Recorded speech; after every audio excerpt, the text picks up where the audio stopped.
পয়সা। Welcome back my channel. তোমরা সবাই কেমন আছো? আশা করি সবাই ভালো আছো। আর আজ তোমাদের সকলের সঙ্গে একটা ছোট্ট মিনি ব্লগ শেয়ার করছি। ঠান্ডা পড়ে গেছে তাই ছাদে কিন্তু উনুন জ্বালিয়ে চা করব।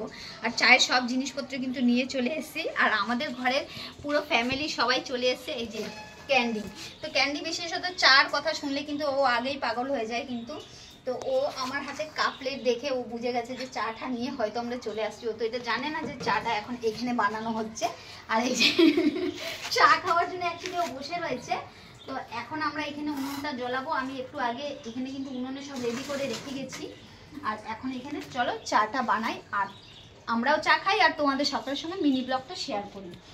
বেশি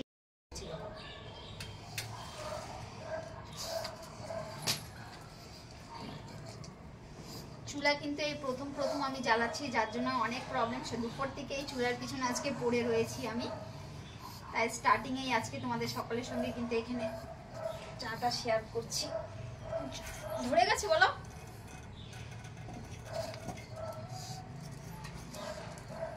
গুডু সর, আগুন লেগে যাবে বাবা। আমি নিজেই ভয় পাচ্ছি। এতে একটু দিয়ে শুধু দুধ দিলে হবে না, একটু জল দিই।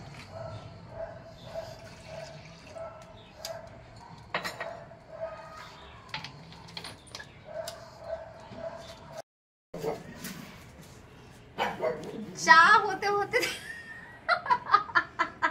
আমার হাসি পেয়ে যাচ্ছে। চারও আগুন ভূত হয়ে গেছে চায়ের। কি করবো, এক চুলা জ্বালাতে পারি না। এখন চুলা জ্বালানো প্র্যাকটিস করতে হবে। কোথা থেকে শিখবো ভগবান জানে। এত ধোঁয়া উঠছে, চা তো খেতে পারবো কিনা জানি না গাইস। ফাইনালি গাইস অনেক কষ্ট করে আগুনটা জ্বলেছে। জানি না আদৌ চা হবে কিনা। আর বাড়ি থেকে ঘরের থেকে কিন্তু আদা থেতো করে নিয়ে এসেছি। যা কাণ্ড দেখছি আমি ভাবছি যে এখানে হবেই না। যাই হোক এখানে দিয়ে দিয়েছি। একটু চিনি দিয়ে দিই। আমি একটু চায়ে মিষ্টি বেশি খাই, তাই একটু চায়ে মিষ্টিটা বেশি দিচ্ছি। আমাদের ক্যান্ডি কিন্তু অনেক অপেক্ষা করছে চা খাওয়ার জন্য। আমার ওকে দেখে পয়সা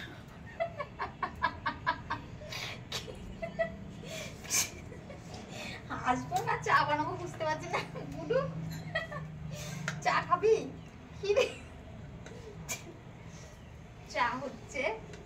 আমাদের ক্যান্ডি হয়েছে বিকেল 5টা বাজলেই অ্যাকচুয়ালি চা খেতে ভালোবাসে, তো তার জন্য ওর নেশা। চাটা দেখছি অখন বন্ধু চায়ের, আরে চায়ের মধ্যে আগুনের মধ্যে কিছু পড়ে যাচ্ছে গো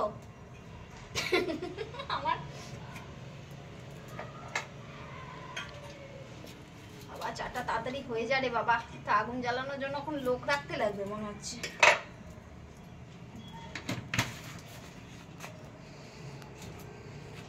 চুলা জ্বালানো অনেক কষ্ট গাইস। যারা চুলাতে রান্না করে কিন্তু অনেক কষ্ট তাদের। আমিও এখন থেকে শিখবো ভাবছি। এটা রেখে দিই, কালকে জ্বালাতে কাজে লাগবে। এই আবার নিবিস না রে বাবা, ধোঁয়া উঠছে চারদিকে। এদিকে ছোট ছোট কাট দিতে হবে মনে হচ্ছে না। এখানে চা হয়ে গেছে। কেউ আসেনি, চলে আসো মা। এখানে বসো বসো বসো বসো। অর্ধেক চা তো পড়েই গেছে, তার জন্য অর্ধেক কাপ চা হয়েছে। বাচ্চারা চিৎকার করছে, বাচ্চাদের চিৎকার হচ্ছে। অর্ধেক চা পড়ে গেছে, চা অর্ধেক কাপ করে হয়েছে। নিয়ে বাহ, কাঠের উনুনের চা খেতে কিন্তু আজকে দারুণ লাগবে। বিস্কুটের টুকরো। তো গাইস আজকে এই যে এখানে চা বানানো হয়ে গেছে। এখন আমরা দুজনে চা খাই। এখানে আমরা চা বিস্কুট খেয়ে নেবো। তো এই যে এইটা কার? এটা ক্যান্ডি। দিচ্ছি। তো গাইস ভিডিওটা ভালো লাগলে অবশ্যই শেয়ার করো আর পাশে থেকো। আর আমাদের ক্যান্ডি সোনা এখন শান্তি হয়েছে। আর চা দিয়ে বিস্কিট দিয়ে ভিজিয়ে আমাদের সোনা এই যে শান্তি। বুঝেছি। বসো। আর আজকের আমাদের এই মিনি ব্লগটা তোমাদের কেমন লেগেছে অবশ্যই কিন্তু কমেন্ট করে জানাবে। ততক্ষণ জন্য সকলে ভালো থাকো, সুস্থ থাকো, বাই।